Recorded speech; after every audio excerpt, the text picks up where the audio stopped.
Dans cette vidéo, nous allons parler des spécificités et de l'héritage en CSS. Donc, pour ça, c'est une théorie que nous allons lire.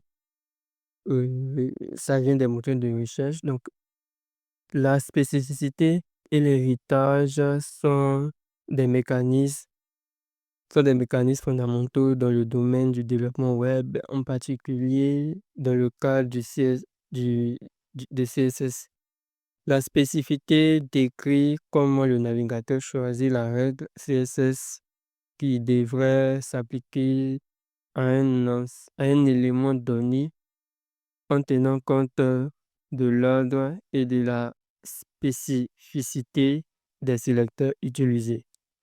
L'héritage, quant à lui, décrit comment certaines propriétés CSS peuvent être appliquées par défaut aux éléments parents, ce qui peut entraîner des comportements inattendus et si l'on ne prend pas en compte des mécanismes, comprendre le concept est essentiel pour éviter les conflits de style et garantir une mise en forme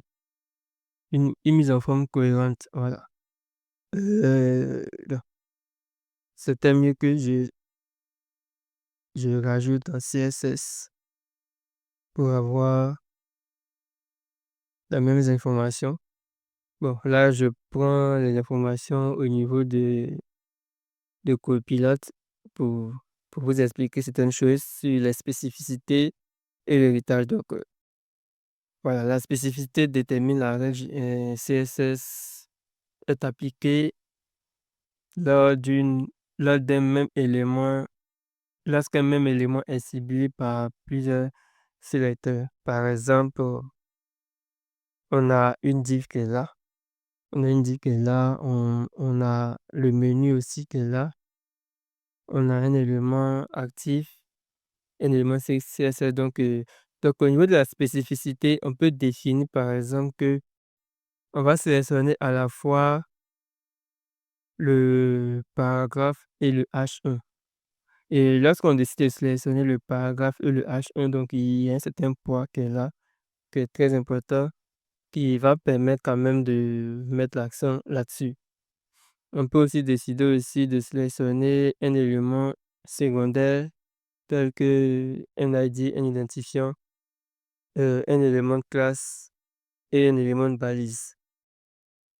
Donc on dit la règle importante, plus le score est élevé, plus la règle est prioritaire. Donc là, on va regarder plutôt la priorité.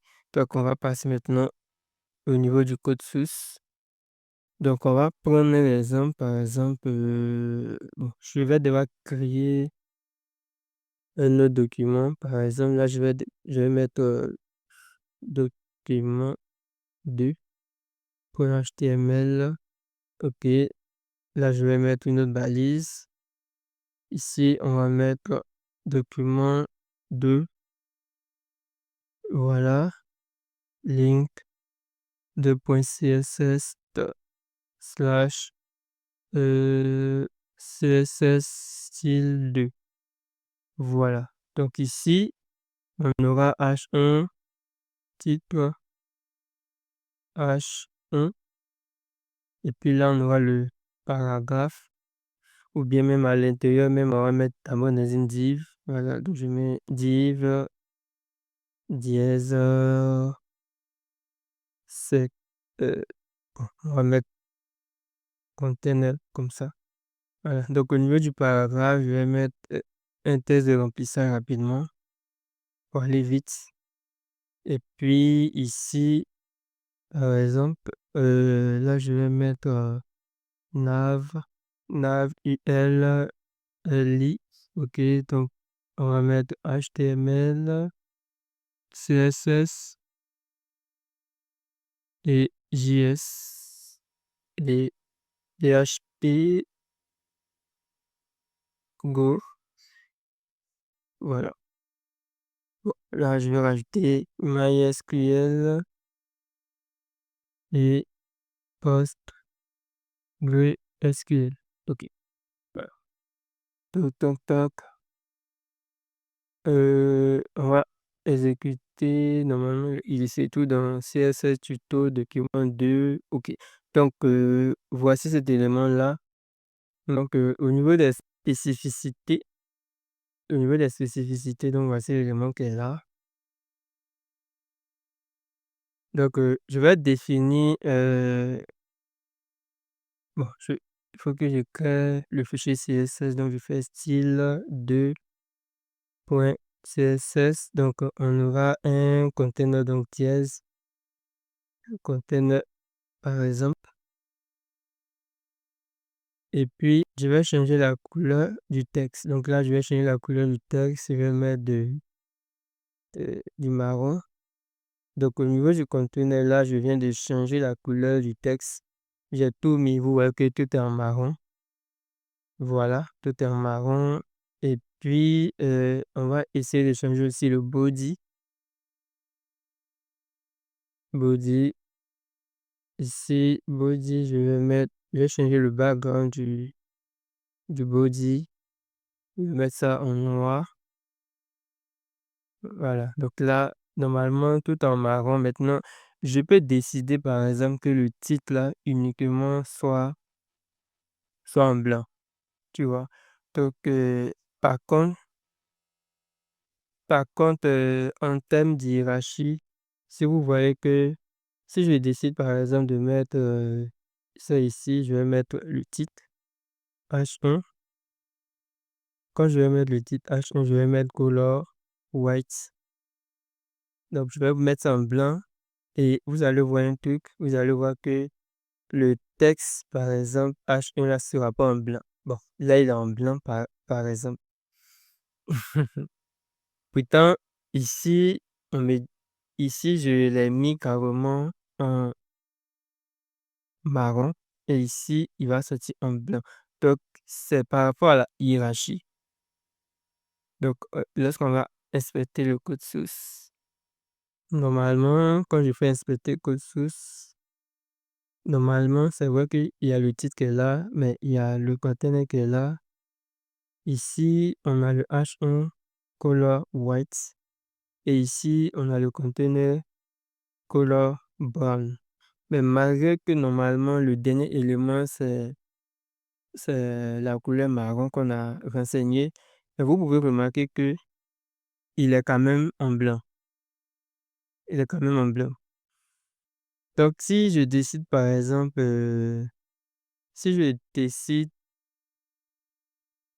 si je décide par exemple de mettre mes éléments LI peut-être en jaune, et puis je mets ça juste en haut, juste ici, on va voir ce que ça va donner.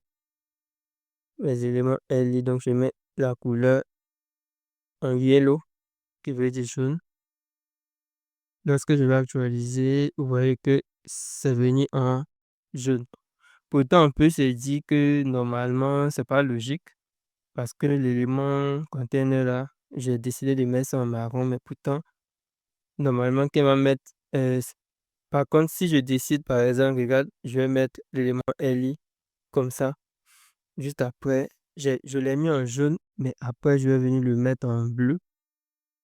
Quand je vais venir le mettre en bleu, vous voyez que normalement, il va revenir en bleu. Pourquoi? Parce que ici, je le mets en jaune et après, je vais le mettre en bleu.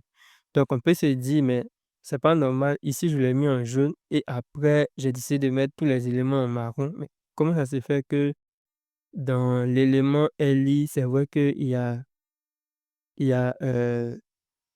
l'élément LI, par exemple, il est dans une div ID container et j'ai décidé de mettre l'élément de la div ID container, par exemple, en marron et il se met en jaune.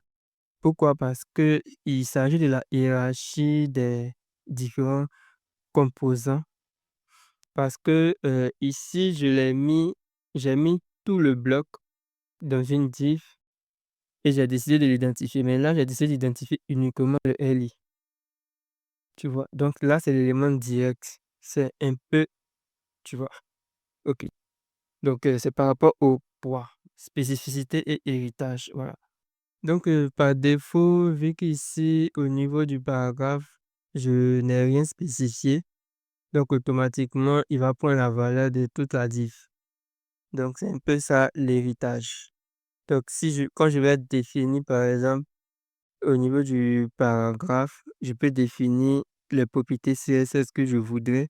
Donc là, je vais venir changer la police en mettant font family. On va mettre Arial et on va mettre font size. On va mettre medium. Comme ça, lorsque j'augmente, et vous voyez que la taille a carrément changé. Par contre, si je veux aussi, je peux venir changer ça aussi, la couleur. Si je change la couleur en mettant ici aqua, vous allez voir que il a carrément changé. Donc, la couleur normalement qu'il est censé hériter et au niveau du paragraphe, il ne l'hérite plus vu qu'on a spécifié la couleur du paragraphe. Ok, donc je pense qu'on va s'arrêter là pour cette vidéo. Vous comprenez un peu c'est quoi les spécificités en CSS et l'héritage de façon globale. Donc voilà.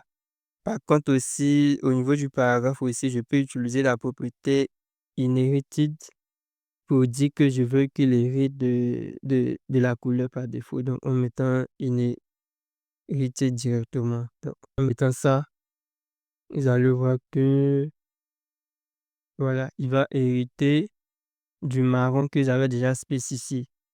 Donc, s'il hérite déjà du marron, donc c'est comme si je n'avais pas spécifié ça comme ça. Donc, je peux supprimer ça directement, comme je peux le mettre. Donc, si je mets un color inherit, c'est un peu comme si je n'avais rien spécifié, donc, par défaut.